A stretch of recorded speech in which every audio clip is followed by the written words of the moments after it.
So today we're talking about local data, and then next week we'll talk about the Central Discovery Index. And then there's just a few classes left for the end of the series. So local data. So today we'll take a look at some of our resources in the local library catalog and figure out how we can configure the data from your local records to display for searching and for display purposes in Primo V. So we'll start with taking a look at creating local fields. We'll look at two different methods, the bibliographic local fields mapping method and also the normalizing local fields method. And you might want to use these different methods for different purposes. And we'll also take a look at some best practices and use cases if you're trying to figure out what you might need to do to get your local fields to display. We'll also take a look at customizing default display fields if you want to affect some change on the default display for any of the fields that are, already configured for display in Primo V. We'll also look at translations for facets and display. If you wanted to translate some code or something that's coming from the field, you want to display it, but you want to have a more human readable result on the screen. And then we'll also look at the creation of local resource types. So starting with creating local fields. So it's likely that there's at least some local fields that you might want to display in Primo V coming from, maybe your local data, something in a 9xx field or a 5xx field that's defined locally that you might want to show your users in the details section of the full record, something like that. You also might want to use those fields as search indexes. So this is the advanced search. You can use your local field as a search index, and you can also use it for faceting in your search page. So you can use it as a facet as well. So there are a few ways to add local fields to your records in Primo. The first is probably more familiar to most people. It's the bibliographic local field mapping method. And when you use this, you can add local fields into the records display. So truly local fields, so like the 5xx, the 9xx, what Alma and Primo V have defined as truly local fields. You can also index those fields for search and add it to your advanced search and use it for faceting as well. The second option is to edit the normalization rules and to use those to create the local fields. So this one you can add local display, search, and facet fields using the rules normalization language. And also you can use the way that local fields work for the normalization rules method is that they don't have to be necessarily contained in those 9xx or 5xx fields. You can use any field coming from your MARC record, but there's some additional steps in terms of getting them, especially to for search and facet. But there's also greater flexibility in mapping, and we'll see that as we go through. You have the option to refine specifically by subfields in this case. Oh, I guess that's it for that slide. So first we'll take a look at the bibliographic local field method, which is probably easier, I'd say. So let's say in this case, I'm going to search for a record, nature home, in my library catalog. So again, we're only looking at local records today. I'm going to open up this record here. And let's say that this record has some notes regarding donations. So just taking a look at the source record for this.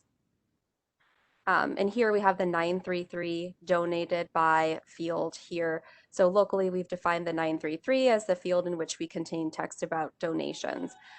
So in this case, we want to end up displaying this to our users in the details section of the records. We want it to display down here somewhere. And then potentially we might want to use it also for search and facet. So if we had a local field and we wanted to use the bibliographic local field mapping method, we would go to the Alma config, into the discovery menu, And then under display configuration, you have manage display and local fields. And that's where we'll go. And here are the fields that are locally defined already. If you wanted to make some edits to them, you could do that here, open them up, make some changes. But in this case, we're going to add a new local field. So I'm going to add a local field here. And you see that I have this field to edit, and this is already filled in. Alma is always going to give me the option. It's always going to pull in fields that aren't already defined. So if you do have some local fields that you've already created, they won't show up on this list. But you do have up to 100, and it used to be 50, now it's 100 local fields that you can work with. So as long as you don't already have information in one of these local fields, it doesn't really matter which one it is. In this case, we'll just go with the lowest number that we haven't used so far, the local field 02. And then we have the display label, and this is actually what displays to your users in the, either in the search in Facet or in the full details section. And again, you have the translation element here if you are working with multiple languages. So you can see all the ones I've used recently. So I'm going to use donations. If I wanted to have these fields for search and for Facet, if I'm using the mapping method, which we're going through right now, all I need to do is click these, and then this will be available as an index to add to my advanced search and also for my facets. And then for this method, we're going to use this Mark 21 field section here. So this list only contains local records here. Go away with that. So you only see your your 090, your 5XX, your 9XX, etc. So you're not able to select anything that's not a local field here. And I'm going to choose the 933. Let's say maybe some of them are in the 935 and then the 936. And to note is we don't have the option to choose specific subfields. The bibliographic field mapping method will pull everything from these fields. So that can also be a downside to this method, but we're pulling everything from the 933, all subfields, the 935 and the 936, and we're displaying them with the label of donations in this case. And there is the option for the editing the normalization rules. We're not going to edit the normalization rules here. We're just going to end up mapping these local fields. So there's nothing else to do in terms of creating the local record or the local field. I can just hit save, and now it's defined. Which one is it? It's this one, local field 02, donations. Now, after I've created this local field, I need to put it into place in my view. So I need to decide, am I going to put it in the full record? Am I going to put it in the search, the advanced search index, etc. So you're going to get into your view. And then if you had clicked that box that you wanted to use it for searching, if you wanted to add it to your advanced search configuration, it should be available for you to add as an index here. So you would just browse for it. So it's already up here actually, donations. So then you would just add it. And again, you have the option, do you want it to do you want to add it to all search slots as a search index, or do some refinement, add it only to these in this case? You can decide that. And then I think, yeah, so for the search indexes, it will bring your local field to the top place. So it's going to be the first index you see in your advanced search config. So maybe that's not what you want. So, just pay attention to where it places the index, and maybe you want to make some adjustments, put it underneath title or, wherever it should sit. And then in terms of faceting, under your brief results, that's where you have your option to add your facets. So if you wanted to add this as a local facet, you could add it here. You'll only see this add a local facet option if you have local fields defined. So you won't see this if you haven't done that yet. But you should only see the local definitions here, so you can add that. And then for whatever reason, the facet brings it by default to the bottom. So again, you might want to move it around. And then the last piece is in the full record services, in the record details. That's where you're deciding which MARC indexes, which fields are actually displaying to your users. And if you want to add that to the display, then you would just do the same thing. You're just adding it to all the places in your view that you actually want to see that field. So just save that. And again, that one comes to the back at the bottom. So if you wanted to adjust that, you could do it. So now we've created the local field and we've added it to the view. And so we should be good to go with having it display in Primo V. So I'm just going to refresh my record and then see. So now it's appearing and it's pulling the text from the, in this case, the 933. It's displayable in the full record view. And if I go into my, for example, my advanced search, I should see it here as well. So now it's a search index that I can use. And of course, in the view configuration, you can also check that box to display it in the brief search or the simple search as well, if you wanted to pull those indexes in there. So that one's pretty simple. And again, it's reliant on having a local field that's in the 9xx or the 5xx or something like that. So in that case, you need to have those pieces in place before you can do the bibliographic mapping method. So let's look at another example going into the normalization method. So in this case, I'm going to look for a different book. Open this record. Take a look at the source. And in this case, so we actually, well, maybe we have, no, it doesn't look like we actually, well, maybe this 520 here, but we don't have any 9xx's here. And the field that we actually want to display that's not displayed by default is the 385 field that has the audience. And we specifically want to display just the subfield A. So the audience, intended audience is for children. And we also see that we have this subfield 2, CSH, and we would not probably want to display that code to users. We would only want to display the actual text that's relevant. So we can use the normalization rules to just parse out this one particular piece. And also, of course, to note is that this is not a locally defined field. This isn't a 9xx, this isn't a 5xx. So the normalization method allows us to use this field as well in order to create local display. Just to note also, another way to deal with this sort of situation, if you wanted to use the mapping method, which has some benefits, I think it's easier to use, and we'll see that some pieces can't be applied automatically from the normalization rule method. You could always create ALMA normalization rules and create some rule that's like, if you have a 385 and it has a subfield A and that contains children, then create like a 933 and put that text in there, and then you could use that local field for the mapping. And that's another way to deal with it. But I'll show you a way that we can actually use this 385 in this case. So we're going to go to the same place. We're going to go to the discovery config, and we're going to go to manage display and local fields. And I'll also add a local field in this case. And so now I have the local field 05. Again, that's fine. That's what's free. That's the next field that's free. So I'll just go with that. And then I'm going to put my intended audience label here. So that's what's displaying to my users. And then in this case, because we're going to be using this different normalization rules method, I'm going to ignore this top part and I'm going to ignore the Mark 21 fields, because even if we wanted to use this method, the 385 doesn't exist here, so we actually can't select it. So instead, what we're going to do is scroll down. And again, if you're working with Unimark, you can use the Unimark normalization rules as well, or the Unimark fields, if that's what you're using, or CoreMark, potentially if you had that activated at your institution. But in this case, we're using Mark 21.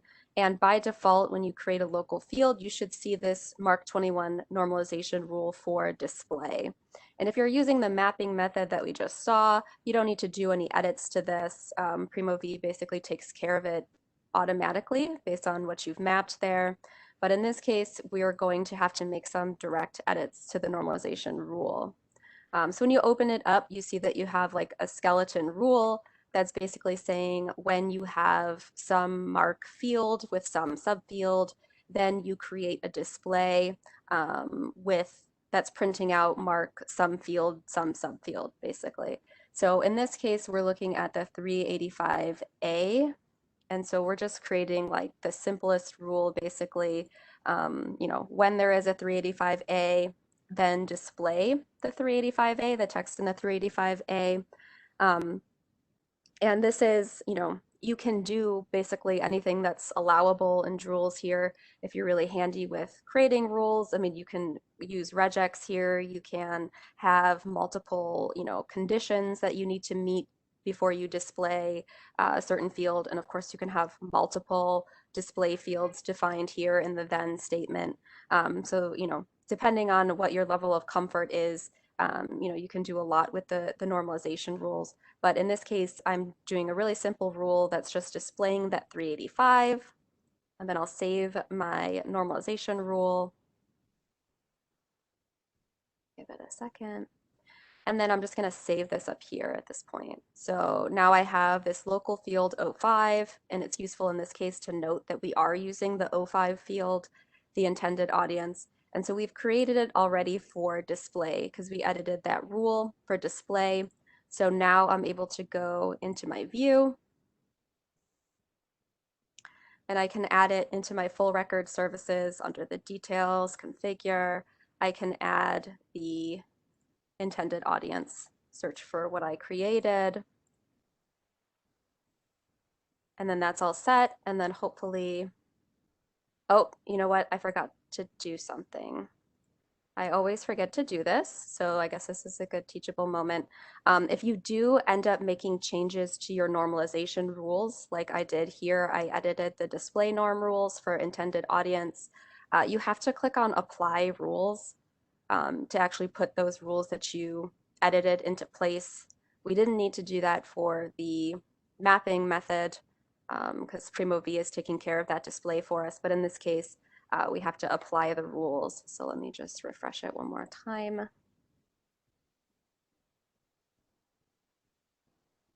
I tend to always forget to do that. And then we do get the intended audience, and it's pulling just the subfield A. So we were able to do this without using the local field. And then we do get that display field there. So we were able to do that for display. You can also use this method for search and facet, but there is an additional step. So if we look in this again, so we have this normalization rule for display that we can edit. What we want to do is get the other normalization rule that we can edit for search and facet. So we need to go into the discovery menu here under other, and we need to go to local fields using search and facet normalization rules. So that's in the discovery config under other, the local fields using search and facet normalization rules. So this is a really simple table, and it's basically just saying I want to edit the search and facet normalization rules for this field. So for local field 05, that's one we just used, add it here. And that's letting Primo V know that I want to make edits to that norm rule. And so when I go back now into my manage display and local fields, go back into local field 5, now I have this rule that's available for edit. And one thing that I just know from experience and mistakes and experience is that if you do that and you generate this rule, if you don't edit these fields, so for searching and faceting, like if you don't actually put values in here, or you're done for the day and you save this and you don't make edits here, it seems like this can make some cause some problems for search just because you're not defining something. So I think Primo V just kind of like circles around. It's looking for everything, XXX, it's not defined. So if you do this, just make sure you go then into the rule and define what fields you're actually asking Primo V to look for search and facet. So in this case, for search and facet for here, I want to do exactly the same field. So it's essentially exactly the same rule. So I'm just adding the 385, defining what field we want to use. And you'll note that like the other field uses the LDR language, and this rule uses LSR for search and facet. So the language is just a little bit different. But again, you could make any changes to normalization that you needed to for search and facet here. And then you would save this rule. and then you would save your local field again,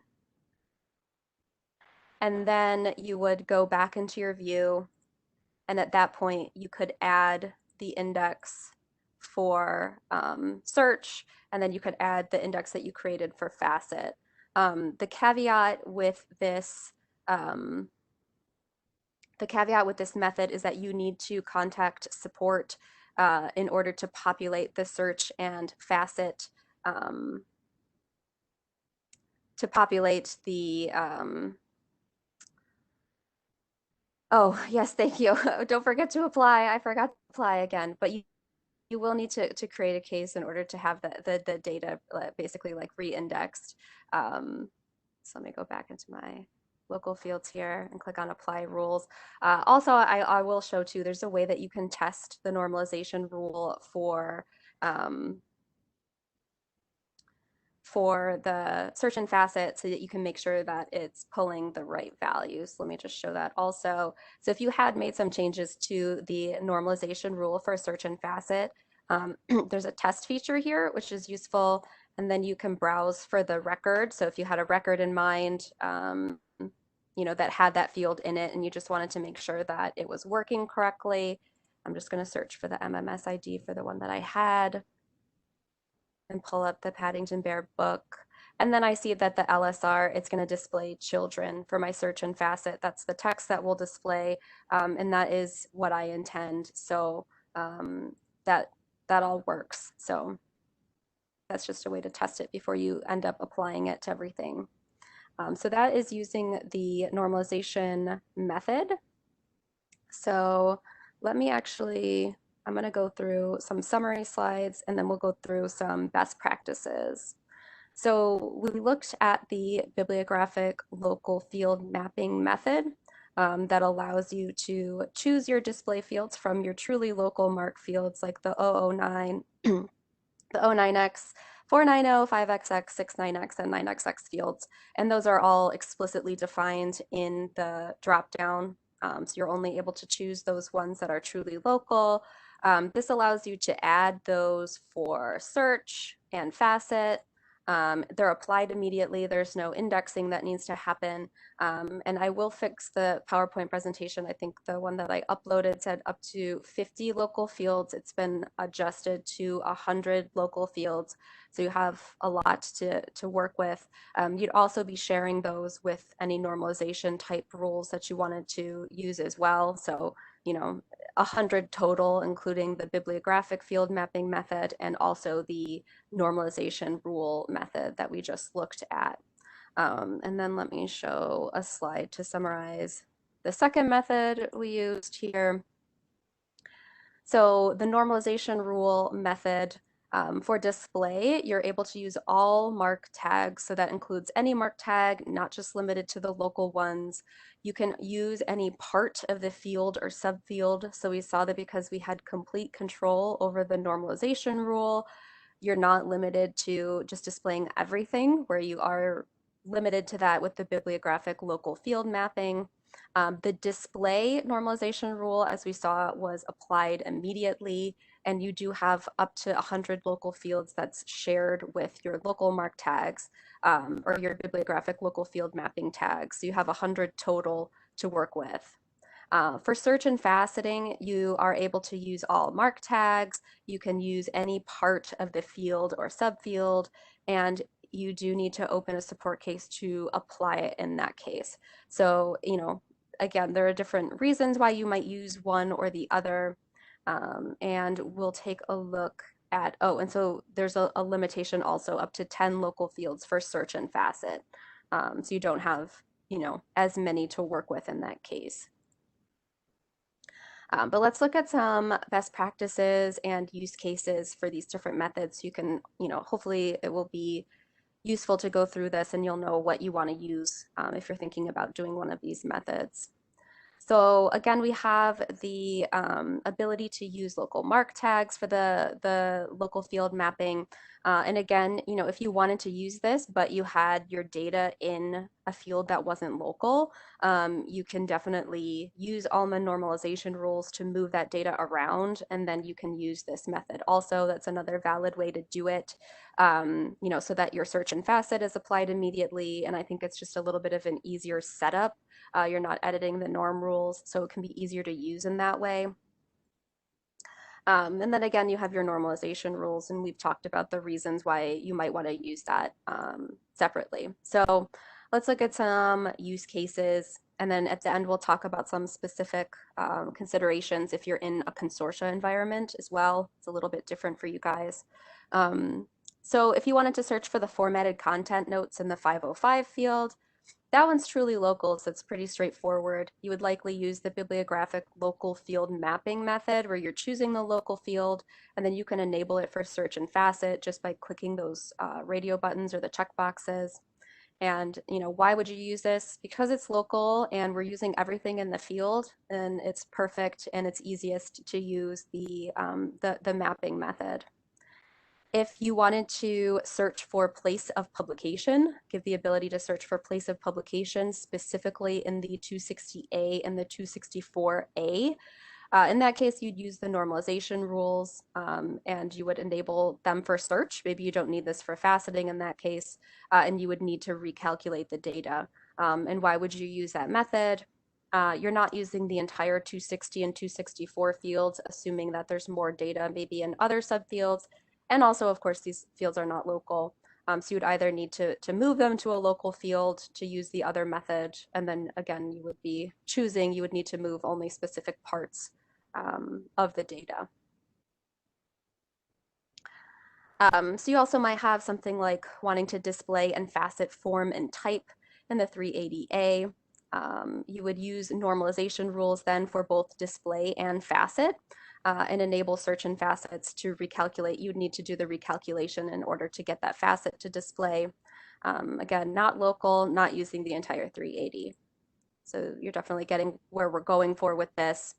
Another example that comes up sometimes is wanting to change something like the out-of-the-box display for something like topic or subject, wanting to have maybe separation between the out-of-the-box topic fields, but also separately searching for the 630A and the 651A.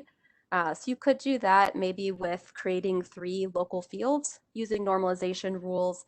So you would basically be recreating the default topic field in your local field 1 with the exception of the 630 and the 651 if you wanted to search them separately, and then creating separate local fields for the 630A and the 651A. And then you would need to do all of the steps, the recalculation steps, and then you might want to disable the out-of-the-box topic facet in your view because you're deciding to use your own locally defined topic fields where you're choosing specifically what mark fields are displaying for topic. So again, pretty much the same reasons why you might want to use that method. Example 5, search for the acquisitions in the 541 field and then display the 541A and D. So in this case, you're searching the entire record, but you're intending to display only certain subfields. So in this case, you're using a combination, basically. You're using the bibliographic local field mapping for search. And then in the same local field, you can scroll down and you can edit that normalization rule for display. So you're using the local field mapping for your search and facet. And then in this case, you're using the normalization to specifically define only displaying the 541A and D. So you can use sort of that combination method. And also in this case, because you're using the whole 541 for search, you don't need to go through that recalculation process. So if you are part of a consortia and you're sharing, sharing your environments basically, and having some collaborative, work between your institutions, there are some caveats to local fields and also, as we'll see, local resource types. So the bibliographic local field mapping you can basically set up independently. I guess there's a caveat to this too, but you can create your own bibliographic local field mapping. You're of course using your local extensions, your $9 local fields that are defined as local. So you can set those up independently. Um, Normalization rules, you can also set up local independent display fields. The caveat is that the normalization rules are shared. So if you end up using, or if your institution defines like local field, whichever, so actually choosing which local field you're using, and that one has edits to the normalization for search and facet, those have to be shared. So the common field definitions are shared because, as I understand it, there's like a single normalization file for your entire network. So for that reason, it is likely the case that your network will want to specifically decide, just so that there's no confusion or people aren't trying to like edit normalization rules for search and facet on the same field without knowing that another institution is using them because they are shared. Likely your network zone will have some rules in place, or your your central office might have some rules in place in terms of which local fields are specifically reserved for certain things. Um, and we'll just go through some use cases. But again, in this case, all of these cases, I would say it's understood that the network is working together, or at least is aware of what the institutions are doing, and it may have some locally defined fields that they're sort of keeping, for specific purposes. So in this first example, all institutions want to search for Dewey categories using the 028 subfield A. The solution is to create the same local field in each institution. So they're using the same like local field 01 or whatever.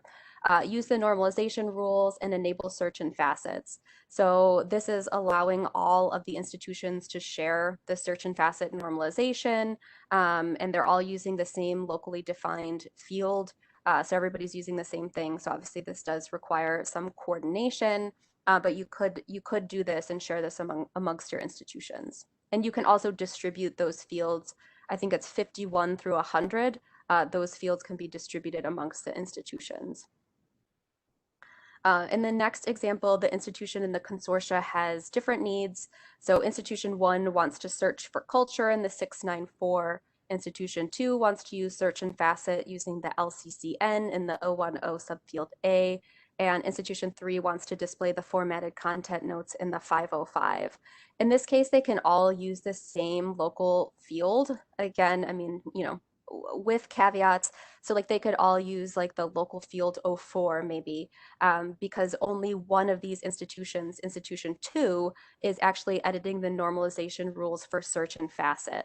But again, they would want to coordinate this with the overall consortia, because then the local field 04, whichever one it is that they used, would basically be, it wouldn't be available for use for the search and facet normalization rules to the other institutions. But the other institutions could use that field for the bibliographic local field mapping or the normalization rules for display. And then the last example for this, we have two institutions that have different needs. Institution 1 wants to use the LCCN in the 010 subfield A, and Institution 2 wants to use place of publication in the 260A and the 264A. In this case, they would need to use separate local fields because they are both editing the search and facet normalization rules. So they would need to choose separate local fields to use. And again, then, those are basically being used by those different institutions. So again, cooperation and coordination is needed in this case, in order to get that done. And I find it hard sometimes to think about what's going on with the local fields in the consortia. So there's also, this is specifically for moving to Primo V from Primo, but there are this normalization. So just in the very beginning, the main principles and differences, it does talk about normalization, and it talks about display fields, local search and facet, and local search and facet using the normalization rules mapping method, which is what we just talked about. And it gives some language that I think is clear, hopefully is clear, So I can add this to the documentation, to the links for this session if you want to take a look at it, because it helped me to solidify what I thought I knew um, with what was possible for the consortia. So a few caveats for you guys that are working collaboratively. Okay, so in terms of customizing default display records, it's also possible to adjust the normalization rules that define the out-of-the-box fields. So this can be quite useful if you want to change how your data is being displayed in Primo V in terms of not just local fields, but also what's already out of the box displaying in that detail section. So for that, let me show another record in Primo V.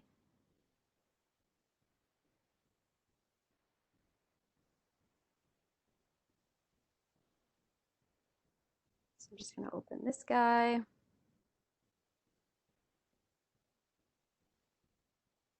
and end up looking at the links. And somebody did ask in, I think, the question chat last week about bringing the general electronic services closer towards the top. Um, and I did end up, I just brought the links right under the send to. That appears to be the highest they can go. They can't go past the send to and the top. Those are always the top two.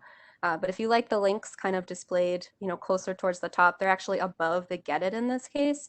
You can edit the full record to do that. But in any case,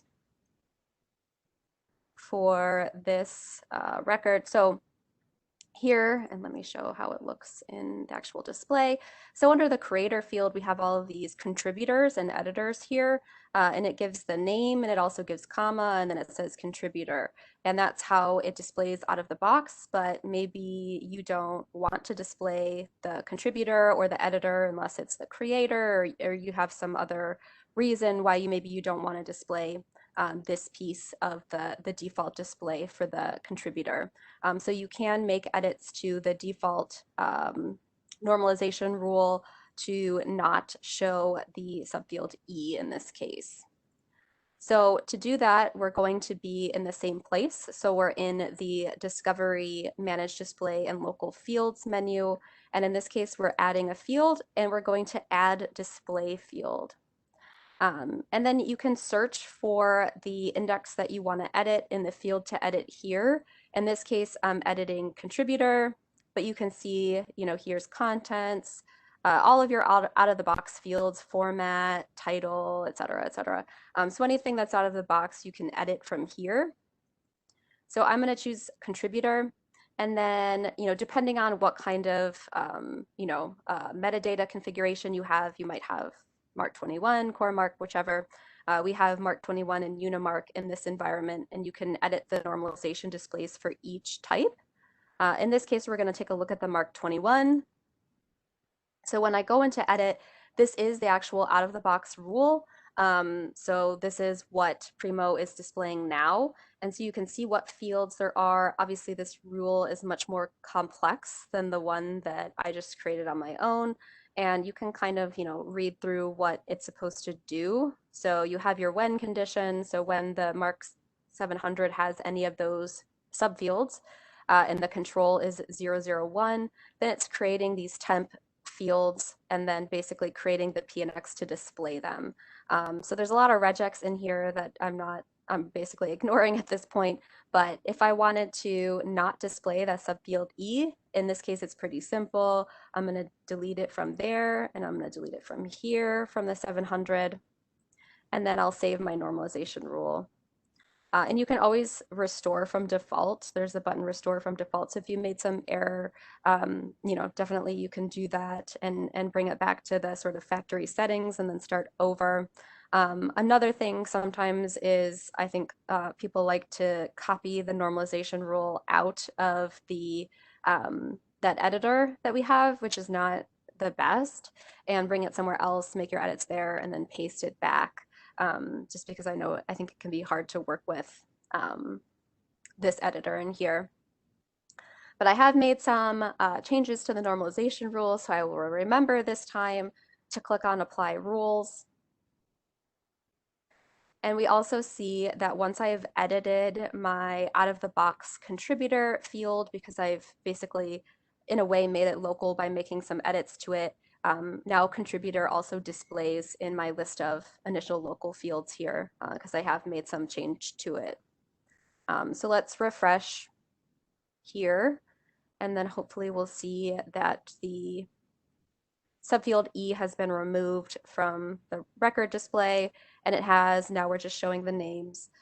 So that's a really simple example of what you can do with your out of the box fields. But again, I mean, you have basically complete control in terms of, your skill with normalization rule writing. You can have it read anything you want as long as it's valid and actually pulling back resources or data, I should say. Um, and then I also want to mention creating translations for facets in display. And what I mean by that is, let me search for a different record. Piece conference, the library catalog here.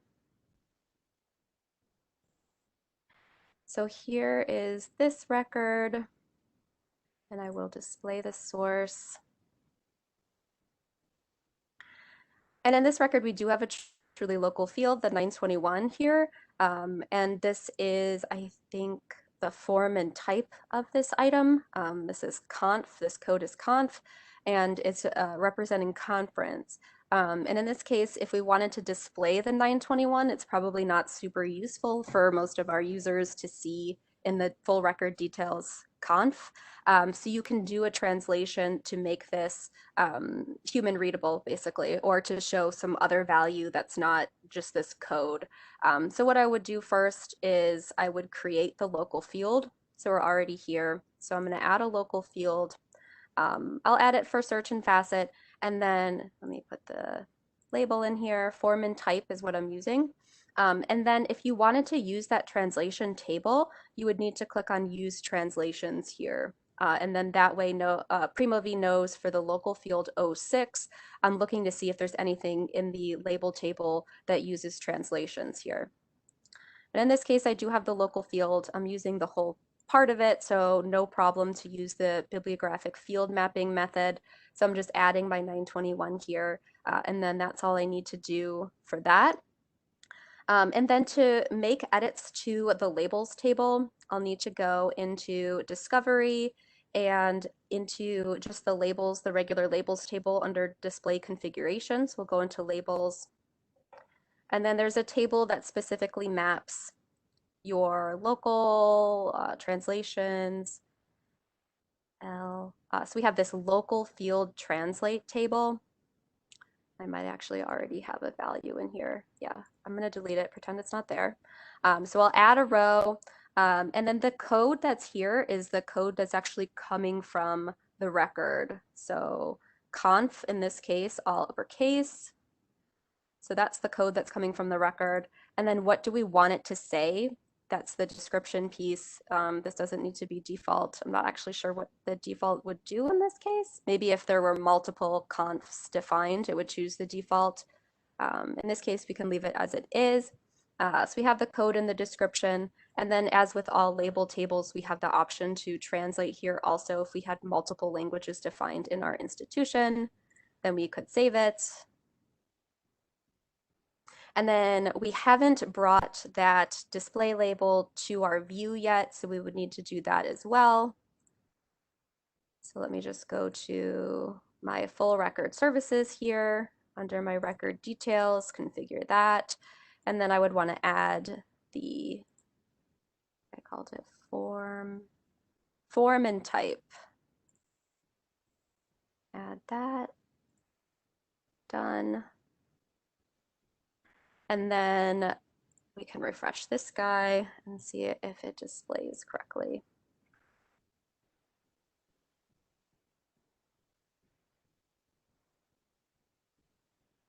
And then so we see form and type, and rather than showing what's actually in the mark, which would be CONF, we see that it's translated to conference. So that can be useful if you're trying to display some field that has some code in it or something that needs to be translated. And you would obviously you would need to add additional rows. So if you had like conf and some other form and type, you would need to define all of those based on what's coming out of the record.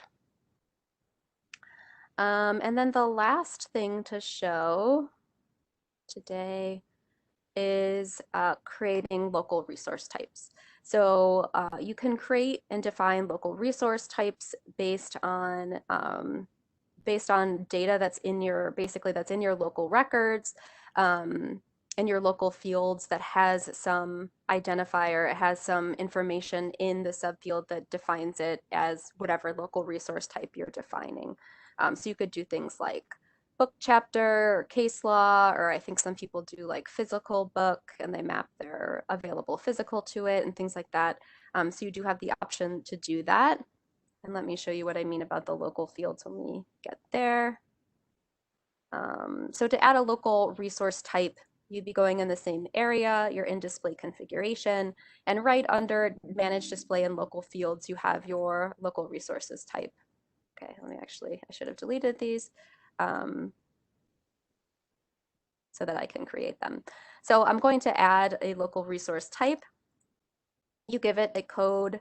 I'm going to make it active. And then you have to have a singular label and a plural label, and you can translate these because, depending on how the resource type is going to be displayed, if it's displaying the singular or the plural. And then you have your RIS type to fill in and your genre, and you can use unknown if you don't know. And I'm going to choose patent here. And then you're mapping from a mark field. So you'll need to have a mark field in your record that that has a subfield, define the field in the subfield and then the text in it. So you'll need to have some field like, in this case, we're going to use the, let's see, 955 subfield A. So all of our records that are going to be local resource type of hologram need to have the 955 in the record, and in the value, they need to have hologram in the 955 subfield A. So that value also needs to be there. You can use regular expressions here also to help you with the value. And then you would add that condition. You could map also from your Dublin core records, and you would choose the field from your Dublin core and then also the value in that field. And then you would save it. And then once you'd created this row, you would need to run a job basically to recalculate the local resource type. So maybe you have already created the set because you're entering in or you're adding in the 955 subfield A hologram. Maybe you're doing that work, so you've already created a title set based on that. But you would need to create that set, with a search or whichever, and then save that title set. And then once you had done that and you'd created the local resource type in where we just saw in the discovery configuration, then you would need to go to the admin area and you would need to run a job, and you would need to run the recalculate local resource types job. And then you would select that set of resources that need to be recalculated. And then the job will look, does this record have a 955 subfield A text hologram? If it does, we're adding that local field or that local resource type to this. And then you could do it that way. And then you would see that in Primo V, and you should see that in Alma, I think, also. No, you don't see it in Alma. I'm pretty sure you only see the local resource type in the resource types in Primo V. Sorry about that. And the caveat with your consortia environments is that, if you have records that are attached to the community, or rather the network zone, you would need to basically, ideally, your entire consortia would be sharing a local resource type, and those, whatever that field is, would exist in all of the records, including the records contributed to the network zone from other institutions at your network. So generally, it needs to be like a all-in type situation in order to use local resource types. That is it for the demo. Let me just show you some resources here. So if you want to read more, sometimes it's easier for me to read the guide, especially with things that I find to be a little tricky. And then, of course, always if you want one-on-one help, you can contact Premium Services and you can implement something, get one-on-one training, talk about your workflows, etc. And then that's it for the presentation. Um, I don't know, Milan, if there are questions to be answered. I can stop sharing and take a look at what's been asked so far.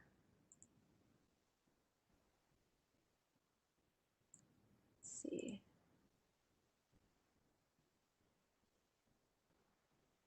So it looks like most of the questions have been answered. There are a few questions related to finding a local resource type when looking at consortia and asking for advice and um, information about any issues that might come up, what things need to be considered. One question, for example, what happens if two institutions try to use the same local field differently? Will it not show up in Primo read? That's one question. So in terms of consortia, if two institutions want to use the local resource, or I don't know if is it resource type or the local fields? I believe it's local field. Yes, Local local fields. field.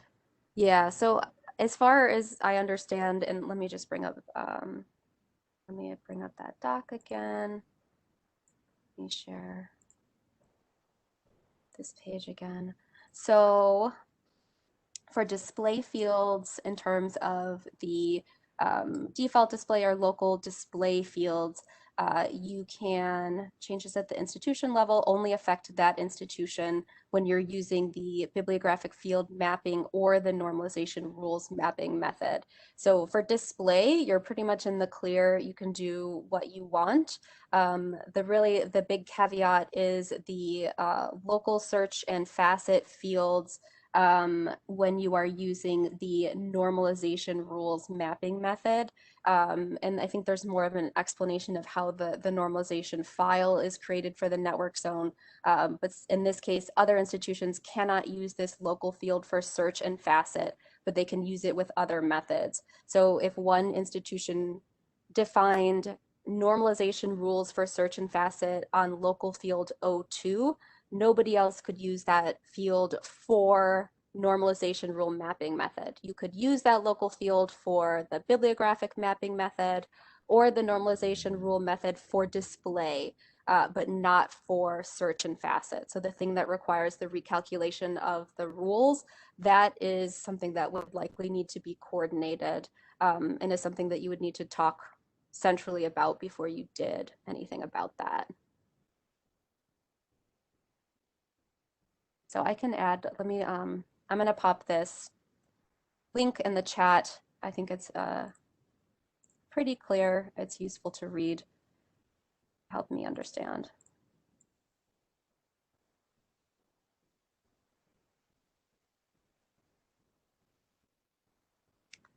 Um, is there anything else, or is it better to answer these in the chat doc? There's a question, are there any consortial network reasons not to edit the out-of-the-box normalization rule for the default display fields?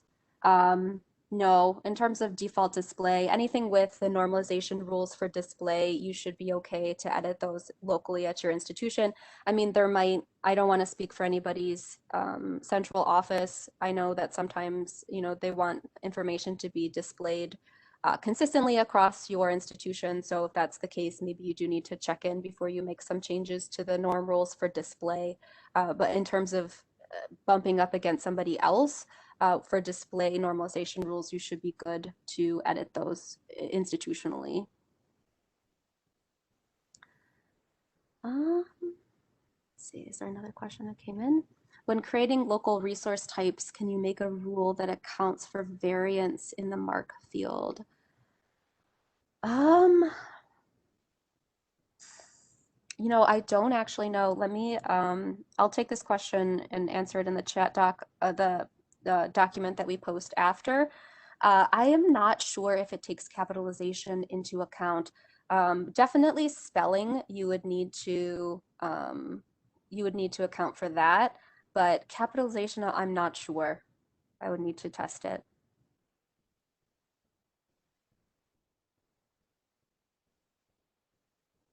I don't know if there's any other questions coming in. If not, as always, I'll take the whole chat. If there's something that obviously I'm sure I missed some things up above that weren't able to be answered, and I always um, add the chat doc afterwards, probably sometime next week, I'll have it up. There's no other questions being added now, then I'm going to stop the recording.